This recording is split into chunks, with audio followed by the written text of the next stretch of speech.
आज योगायोग आहे की मराठी भाषा गौरव दिवस आपण संपूर्ण महाराष्ट्रामध्ये देश पातळीवर जगाच्या पाठीवर साजरा करीत आहोत आणि याच दिवशी मराठी भाषेच्या शाळांच्या संदर्भामध्ये विद्यार्थ्यांच्या संदर्भामध्ये प्रश्न या ठिकाणी उपस्थित झालेला आहे।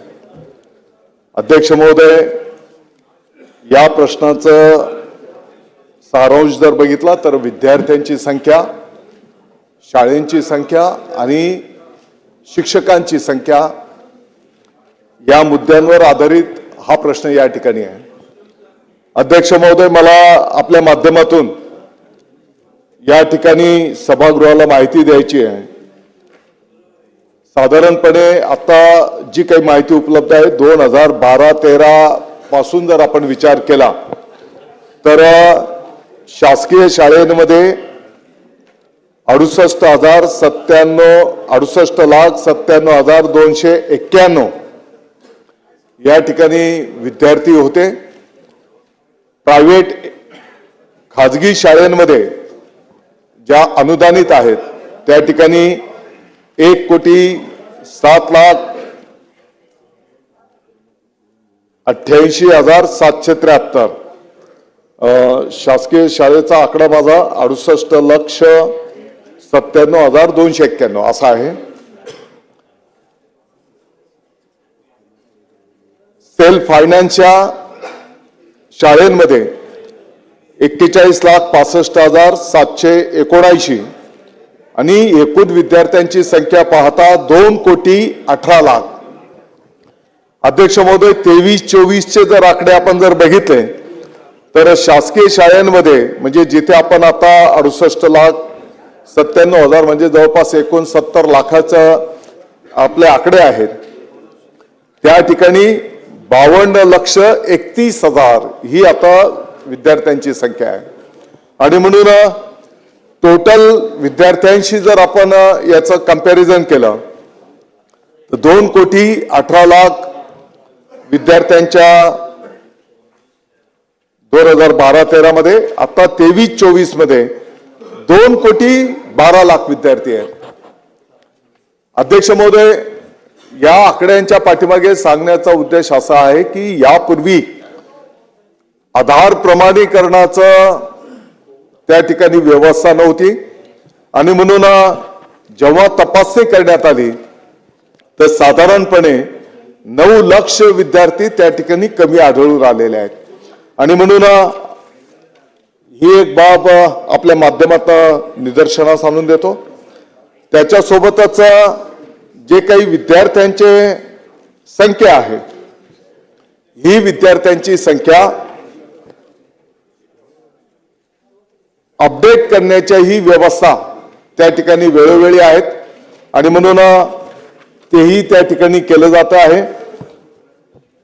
अध्यक्ष महोदय, आपल्या या शाळांच्या मध्ये विद्यार्थ्यांची संख्या कशी वाढवता येईल या दृष्टिकोनातून जे काही प्रावधान त्या ठिकाणी करण्यात आलेले आहेत आणि मला आपल्याला या ठिकाणी सांगायचं आहे की 1ली ते 8वीच्या पर्यंतच्या ज्या काही स्थानिक स्वराज्य आपल्या शासकीय शाळा आहेत, या शाळांमध्ये गुणवत्तापूर्ण आनंददायी शिक्षण देणं की जेणेकरून विद्यार्थ्यांची संख्या कशी आपल्याला वाढवता येईल हा विषय प्रामुख्याने नमूद करत असताना वेळेवर त्या ठिकाणी गणवेश पोहोचले पाहिजेत, बूट पायमोजे वेळेवर पोहोचले पाहिजेत, पाठ्यपुस्तकं वेळेवर पोहोचले पाहिजेत।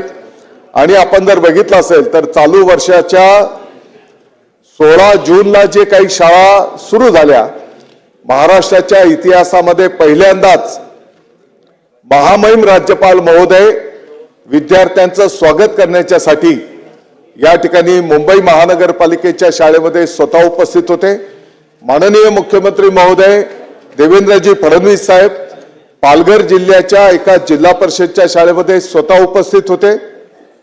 माननीय उपमुख्यमंत्री महोदय एकनाथजी शिंदे साहेब सातारा जिल्ह्याच्या जिल्हा परिषदच्या शाळेमध्ये स्वतः उपस्थित होते। तत्कालीन उपमुख्यमंत्री महोदय माननीय अजितदादा पवार साहेब पुणे जिल्ह्याच्या महानगरपालिकेच्या शाळेमध्ये स्वतः उपस्थित होते। मला वाटतं की सभागृहातले अनेक लोकप्रतिनिधी अधिकारीगण त्या ठिकाणी शाळा प्रवेशाच्या पहिल्याच दिवशी विद्यार्थ्यांचं स्वागत आणि शुभेच्छा करण्यासाठी त्या ठिकाणी उपस्थित होते। आणि म्हणून जे जे काही सुविधा आपण त्या ठिकाणी निर्माण करतो आहोत त्याच्यामध्ये सुधारणा करायला घेतलेल्या आहेत।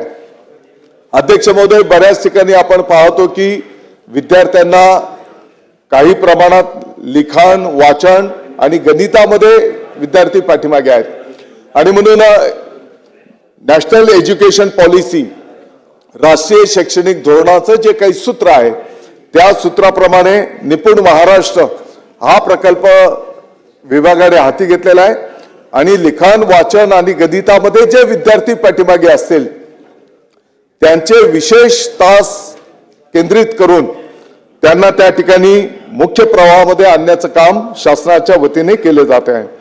काही योजनांची माहिती स्वतः माननीय आमदार महोदयांनी त्या ठिकाणी दिलेलीच आहे। PM श्री शाळेच्या माध्यमातून शाळेंचं आधुनिकीकरण केलं जात आहे। माझी शाळा सुंदर शाळा या माध्यमातून त्याचं आधुनिकीकरण केलं जात आहे। शिक्षकांनाही त्या ठिकाणी प्रशिक्षित केलं जात आहे।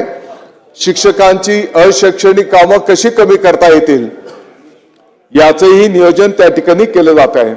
अध्यक्ष महोदय, अनेक शिक्षक असे आहेत की अतिशय सेवाभावी भावनेतून ते त्यांचं कार्य संपन्न करतायत आणि म्हणून अशा शिक्षकांनी त्यांच्या अनुभवातून, त्यांच्या कष्टातून त्यांनी जे काही ज्ञान पद्धती प्राप्त केलेली आहे त्या अशा प्रगतिशील शिक्षकांना आता केंद्र पातळीवरच्या शाळेंची जबाबदारी देऊन त्याही शाळेंचा विकास साध्य करण्याचा प्रयत्न त्या ठिकाणी केला जातोय। अध्यक्ष महोदय, यापूर्वीच्या काळामध्ये जुन्या काळी 4थी आणि 7वी मध्ये स्कॉलरशिपची परीक्षा घेतली जायची। मध्यंतरीच्या काळामध्ये ही परीक्षा आता 5वी आणि 8वीला घेतली जात होती, परंतु जिथपर्यंत स्थानिक स्वराज्य संस्थांच्या शाळा आहेत या मोठ्या प्रमाणात 1ली ते 4थी अशा पद्धतीच्या असल्यामुळे आपण परत एकदा या स्कॉलरशिपची परीक्षा 4थी आणि 7वीला त्या ठिकाणी करायला घेतलेली आहे। विद्यार्थ्यांच्या आरोग्याच्याही संदर्भामध्ये आपण आता विशेष काळजी घेऊन त्या ठिकाणी त्यांचं हेल्थ कार्ड करायला घेतो आहोत की जेणेकरून त्याच्या भावी जीवनामध्ये सुद्धा त्याला काही त्याची आरोग्य पत्रिका त्या ठिकाणी उपयोगात येणार आहे।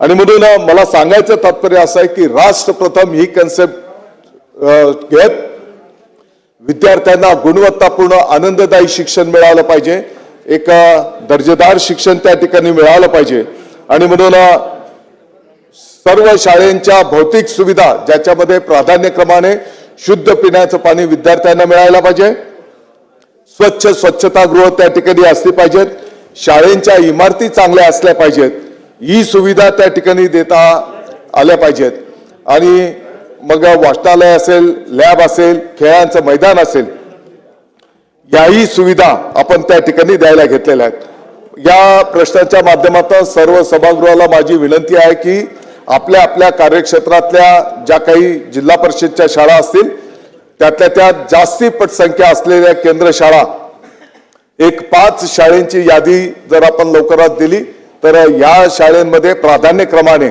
या सुविधा देण्याचा निर्णय मतदारसंघातील 5 हा पण निर्णय त्या ठिकाणी केलेला आहे। अध्यक्ष महोदय, नुकताच 26 जानेवारी भारतीय प्रजासत्ताक दिन जो आपण साजरा केला तर तो साजरा करीत असताना आपण जर पाहिलं असेल तर 2 कोटीपेक्षा जास्त विद्यार्थ्यांनी देशभक्तीपर गाण्यांवर कवायत सादर करून त्या ठिकाणी एक विश्वविक्रम आपल्या सर्व राज्याच्या विद्यार्थ्यांनी, सर्व माध्यमांच्या शाळांनी त्या ठिकाणी निर्माण केला। मला वाटतं की असे एक ना अनेक छोटे छोटे प्रकल्प करून आपण आपल्या जिल्हा परिषदच्या मराठी शाळांची गुणवत्ता कशी वाढवता येईल या दृष्टिकोनातून शासन त्या ठिकाणी काम करत आहे। येणाऱ्या काळामध्ये शिक्षक भरती करत असताना आपल्याला माहिती आहे पवित्र पोर्टलच्या माध्यमातून शिक्षक भरती त्या ठिकाणी करण्यात आलेली आहे आणि साधारणतः आतापर्यंत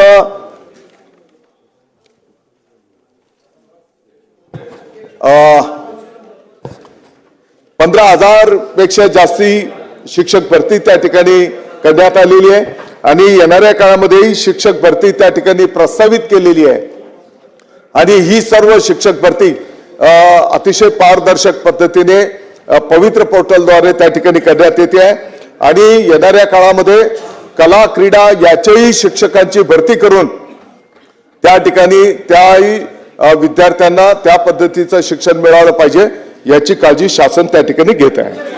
आता एवढं विस्तृत उत्तर आल्यानंतर प्रश्न राहिले आहेत का?